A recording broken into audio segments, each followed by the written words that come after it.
Hello students, I am Neetu Patel from Saraswat International Academy, Vapi. We are going to learn English of Standard 9th, first and second poem. Let's start our first poem, The River. River, river, little river, nadi, nadi, nanakdi, nadi. Bright you sparkle on your way. Sparkle. Sparkle means chamakvu. Sparkle means ચમકવું. આનંદથી ચમકતી તારા માર્ગમાં. Bright. Bright you sparkle on your way. આનંદથી ચમકતી તારા માર્ગમાં. Over the yellow pebbles dancing. Pebbles એટલે કાંકરા અને યલો પેબલ્સ એટલે પીળા કાંકરા. Over the yellow pebbles dancing. પીળા કાંકરા પર નાચતી કૂદતી. Through the flowers and foliage glancing. ફૂલો અને પાંદડાઓમાંથી જોતી જોતી. ફોલિજ એટલે પાંદડાઓ. ફોલિજ મીન્સ પાંદડાઓ. ગ્લેન્સિંગ એટલે જોતી. શેમાંથી જોતી? તો through the flowers and foliage ગ્લેન્સિંગ. Glands કરવું એટલે જોવું. ગ્લેન્સિંગ. તો ફૂલો અને પાંદડાઓમાંથી જોતી જોતી. Like a child at play. જાણે કે એક રમતું બાળક.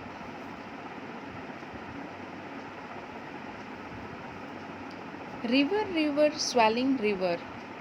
નદી નદી ઉછળતી નદી. Swelling means ઉછળતી.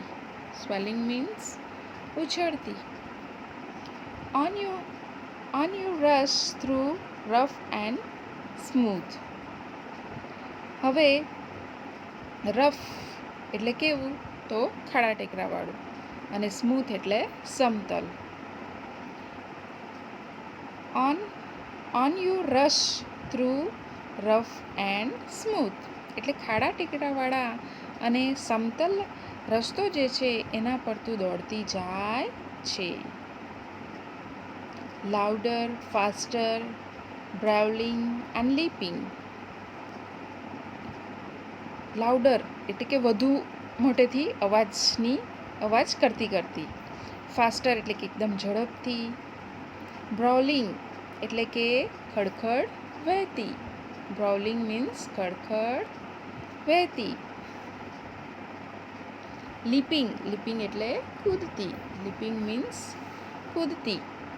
તો વધુ મોટા અવાજ સાથે ઝડપથી ખડખડ વહેતી કૂદતી.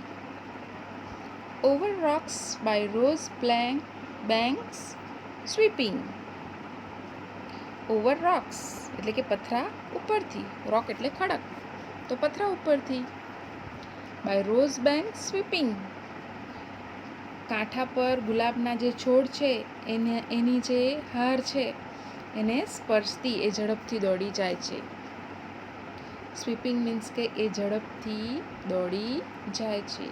રોઝ બેંક એટલે કે એ જે નદીનો કિનારો છે ત્યાં ગુલાબના જે છોડ છે ને એ ગુલાબના છોડની જે હાર છે એક પછી એક જે ગુલાબના જે છોડ છે એને સ્પર્શ કરતી કરતી એ ઝડપથી દોડતી જાય છે. Like impetuous youth. જાણે કે ઉન્મત્ત યૌવન. ઇમ્પેશિયસ એટલે ઉન્મત્ત અને યુથ એટલે યૌવન. ઇમ્પેશિયસ. ઇમ્પેશિયસ એટલે કેવું? તો ઉન્મત્ત. ઇમ્પેશિયસ એટલે ઉન્મત્ત, અવિચારીપણે વર્તતું. જાણે કે ઉન્મત્ત યૌવન. River river brimming river. નદી નદી છલકતી નદી. બ્રીમિંગ મીન્સ છલકતી. બ્રીમિંગ મીન્સ છલકતી. Broad and deep and still as time. વિશાળ અને ઊંડી. બ્રોડ એન્ડ ડીપ વિશાળ અને ઊંડી. એન્ડ સ્ટીલ એઝ ટાઈમ સમયની જેમ સ્થિર, સમયની જેમ સ્થિર, સ્ટીલ એટલે સ્થિર, એઝ ટાઈમ એટલે સમયની જેમ સ્થિર. સીમિંગ સ્ટીલ યet સ્ટીલ ઇન મોશન, હવે સ્થિર લાગે છે. સીમિંગ સ્ટીલ, સીમ એટલે લાગવું, તો સીમિંગ સ્ટીલ એટલે કે સ્થિર તો લાગે છે, યટ તેમ છતાં પણ સ્ટીલ ઇન મોશન, એ સ્થિર છે તો પણ એ જાણે ગતિમાં વહેતી હોય એવું, હા ને, એ સ્થિર લાગે છે પણ તેમ છતાં પણ એ કેવી છે તો ગતિમાં વહેતી. સ્ટીલ ઇન મોશન એટલે કે ગતિમાં વહેતી, યટ એટલે તો પણ, સીમ એટલે લાગવું, તો એ સ્થિર લાગે છે. સ્ટીલ મીન્સ સ્થિર, સ્થિર લાગે છે તેમ છતાં પણ એ ગતિમાં વહેતી. Tending onward to the ocean, સમુદ્રની દિશામાં આગળ વહેતી. ટેન્ડિંગ ઓનવર્ડ, ઓનવર્ડ એટલે આગળ, ઓનવર્ડ મીન્સ આગળ. ટેન્ડ એટલે કે અમુક દિશામાં જવું, ટેન્ડ મીન્સ અમુક દિશામાં જવું, તો સમુદ્રની દિશામાં આગળ વહેતી. ટુ ધ ઓશન એટલે કે સમુદ્રની દિશામાં આગળ વહેતી. જસ્ટ લાઇક મોર્ટલ પ્રાઇમ, જાણે કે જીવનના શ્રેષ્ઠ સમયમાં માણસ. મોર્ટલ, મોર્ટલ એટલે માણસ, મોર્ટલ મીન્સ માણસ, અને પ્રાઇમ એટલે કે શ્રેષ્ઠ સમય, પ્રાઇમ મીન્સ છે શ્રેષ્ઠ સમય, તો જાણે કે જીવનના શ્રેષ્ઠ સમયમાં માણસ. રિવર રિવર હેડલોંગ રિવર, નદી નદી ઉતાવળી નદી. હેડલોંગ મીન્સ ઉતાવળી, હેડલોંગ મીન્સ ઉતાવળી. નદી નદી ઉતાવળી નદી. Down you dash into the sea, દરિયામાં તું ધસી જતી. ડાઉન યુ ડેશ, ડેશ એટલે કે ધસી જવું, ડેશ ઇન્ટુ મીન્સ કે ધસી જવું, તો દરિયામાં તું ધસી જતી. સી ધેટ લાઇન હેથ નેવર સાઉન્ડેડ, હવે ટુ સાઉન્ડ, ટુ સાઉન્ડ એટલે કે દોરી નાખીને દરિયાની ઊંડાઈ માપવી. ટુ સાઉન્ડ મીન્સ દોરી નાખીને દરિયાની ઊંડાઈ માપવી.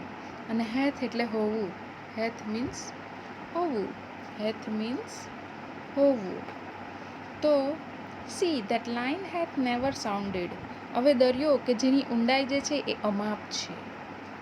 દરિયાની ઊંડાઈ કેવી છે? અમાપ, એને કોઈ માપી શકતું નથી.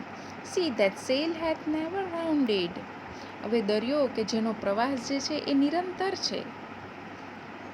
દરિયાનો પ્રવાસ કેવો છે? દરિયામાં જો આપણે ફરતા હોય તો નિરંતર છે. દરિયાનો પ્રવાસ કેવો છે? નિરંતર છે. Sea that sail hath never rounded, round એટલે કે પૂર્ણ કરવું, રાઉન્ડ મીન્સ પૂર્ણ કરવું, પણ એ ક્યારેય પૂર્ણ ન થાય એવું નિરંતર છે. લાઈક એટર્નિટી, જાણે કે અનંતકાળ. એટર્નિટી મીન્સ અનંતકાળ, એટર્નિટી મીન્સ અનંતકાળ, શાશ્વત એમ કહીએ ને, અમર, શાશ્વત, અમર, અનંતકાળ, હે ને, જાણે કે અનંતકાળ, જેનો અંત ક્યારેય આવતો નથી. અહીં આપણી આ ફર્સ્ટ પોયમ પૂર્ણ થાય છે. Second poem, the useful plough. Plough means હળ, આપણે ગુજરાતીમાં હળ કહીએ. ફાર્મિંગ ટૂલ, હે ને. Plough means a large farming tool, હળ જેનાથી ખેતરને ખેડવામાં આવે. ખેડૂત હોય એ ખેતરને ખેડવા માટે એનો ઉપયોગ કરે. અ કન્ટ્રી લાઈફ ઇઝ સ્વીટ, હવે કન્ટ્રી લાઈફ એટલે કે ગામડાનું જીવન, તો ગામડાનું જીવન કેવું છે? તો ખૂબ જ મજા આવે એવું છે. અ country life is a sweet, ગામડાનું જીવનની મજા જ કંઈક ઓર છે. In moderate cold and heat, moderate means મધ્યમ. મોડરેટ મીન્સ મધ્યમ. તો કોલ્ડ એટલે કે ઠંડી ત્યાં કેવી હોય છે? વધુ પણ નથી હોતી અને ઓછી પણ નથી હોતી. એટલે કે મોડરેટ એટલે કે મધ્યમ સ્તરનું.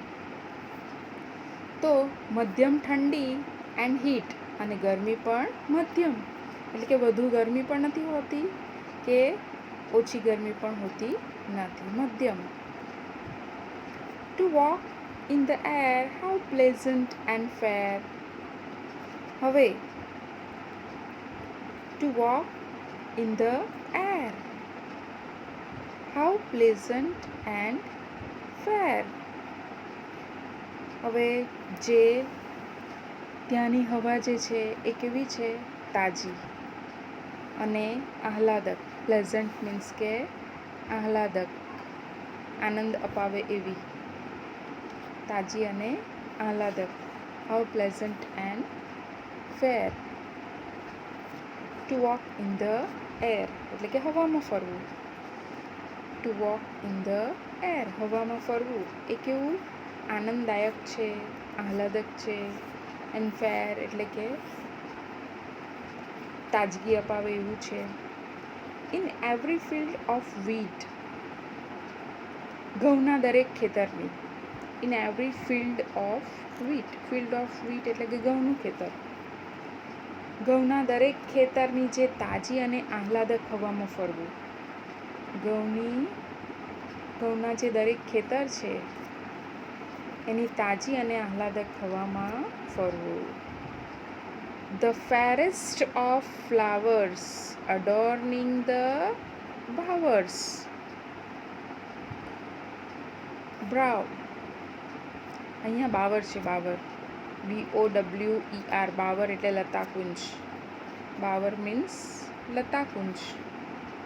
અડોર્નિંગ, અડોર્ન કરવું એટલે સુશોભિત કરવું. અડોર્ન કરવું મીન્સ સુશોભિત કરવું. તો સૌથી સુંદર ફૂલો. The forest of flowers. Forest of flowers એટલે કે સૌથી સુંદર ફૂલો.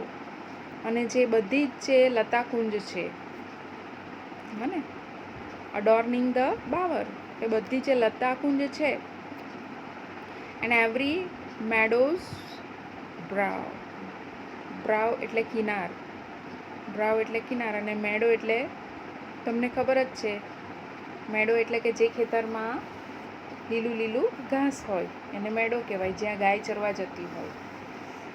તો ઘાસના જે મેદાન છે એની જે કિનાર છે એનો સુશોભિત કરે છે. કોણ સુશોભિત કરે છે? તો સૌથી સુંદર ફૂલો જે છે, પછી બધી જ જે લતાકુંજ છે એને, અને ઘાસના જે મેદાન છે એની કિનારીને સુશોભિત કરે છે. The fairest of flowers adorning the bowers and every meadow's brow. brow એટલે કિનાર અને મેડો એટલે ઘાસનું મેદાન. અડોર્નિંગ એટલે સુશોભિત કરવું અને બાવર એટલે લતાકુંજ. So that I say, no courtier may compare with them who clothe in grey. એટલે જ મને લાગે છે. So that I say એટલે જ હું એમ કહું છું, એટલે જ મને લાગે છે. No courtier may compare with them who clothe in grey. એટલે કે જેણે કેવા કપડાં પહેર્યા છે? તો જૂના પુરાના કપડાં પહેર્યા છે. અને પછી જૂના પુરાના કપડાં પહેરીને જે હળ ચલાવે છે એ ખેડૂતની સાથે કોઈ રાજ દરબારી જે છે એની તુલના અશક્ય છે. નો કોર્ટિયર. કોર્ટિયર એટલે દરબારી. કોર્ટિયર મીન્સ દરબારી. કમ્પેર કરવું એટલે તુલના કરવી. વિથ ધેમ એટલે તેઓની સાથે. તેઓની સાથે એટલે કોની સાથે? કે જેઓ ક્લોથ ઇન ગ્રે એટલે કે ગ્રે કપડામાં છે, મીન્સ કે જૂના પુરાના કપડામાં છે.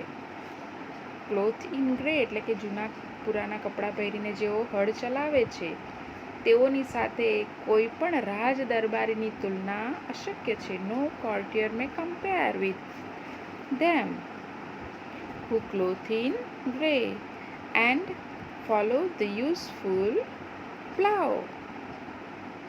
And follow the useful plough. Useful એટલે ઉપયોગી અને plough એટલે હળ.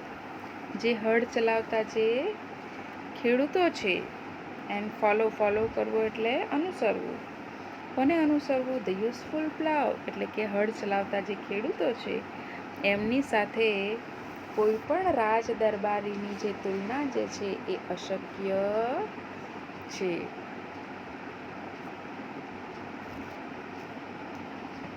They rise with morning lark. Morning lark. Morning lark. They rise with એટલે કે તેઓ ઉઠી જાય છે. ક્યારે ઉઠી જાય છે? તો લાર્ક એટલે એક ગાનારું પક્ષી છે. લાર્ક મીન્સ એક ગાનારું પક્ષી છે. લાર્ક મીન્સ હા ને. રાઈઝ એટલે ઉઠવું. રાઈઝ એટલે ઉઠવું.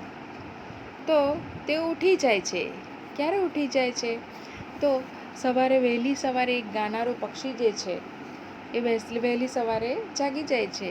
એટલે કે પરોઢિયે. તો એ ખેડૂતો ક્યારે જાગી જાય છે? તો પરોઢિયે તેઓ ઉઠી જાય છે. દે rise with morning lark.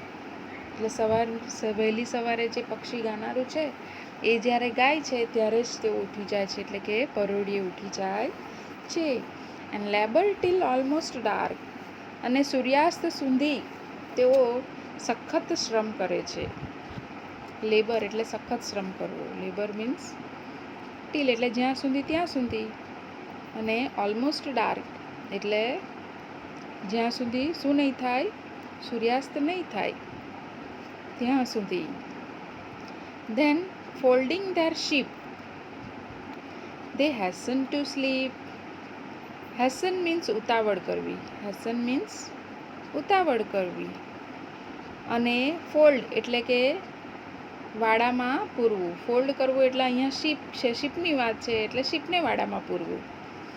Than folding their ship તેઓ શું કરે છે? એમના જે ઘેંટા છે એને વાડામાં પૂરી દે છે. અને પછી hasten to sleep. They hasten to sleep અને જલ્દીથી જઈને ઊંઘી જાય છે.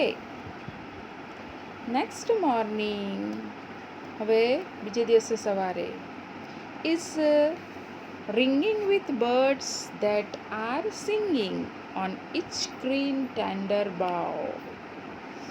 હવે ગ્રીન એટલે લીલી, ટેન્ડર બાવ એટલે કોમળ ડાળીઓ પર, ઓન ઇચ ગ્રીન ટેન્ડર બાવ એટલે કે જે લીલી છે અને કોમળ ડાળીઓ છે એના ઉપર કલરવ કરતા.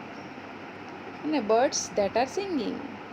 બર્ડ્સ ધેટ આર સિંગિંગ એટલે કે કલરવ કરતા પંખીઓ તેમની સાથે. With birds that are singing એટલે કે કલરવ કરતા પંખીઓની સાથે તેમની સવાર પડે છે. નેક્સ્ટ મોર્નિંગ ઇઝ રિંગિંગ એમની સવાર પડે છે. વિથ વોટ કન્ટેન્ટ એન્ડ મેરીમેન્ટ કેટલો સંતોષ અને આનંદથી. કન્ટેન્ટ એટલે સંતુષ્ટ હોવું અને મેરીમેન્ટ એટલે આનંદ. Their days are spent તેમના દિવસો પસાર થાય છે. Their days are spent તેમના દિવસો પસાર થાય છે. Whose minds are bent જેમનું મન જે છે એ ફક્ત to follow the useful plough એમનું મન જે છે ફક્ત હળ ચલાવવામાં જ મગ્ન છે. આર બેન્ટ એટલે કે એ રીતે વળેલું છે. મીન્સ કે એમનું મન જે છે ફક્ત હળ ચલાવવામાં મગ્ન છે. અહીં આપણી સેકન્ડ પોયમ છે એ પણ પૂર્ણ થાય છે. Thank you. અને આ હાર્ડવર્ડ્સ જે છે એ તમારે તમારી નોટબુકની અંદર લખવાના રહેશે હોમવર્ક તરીકે.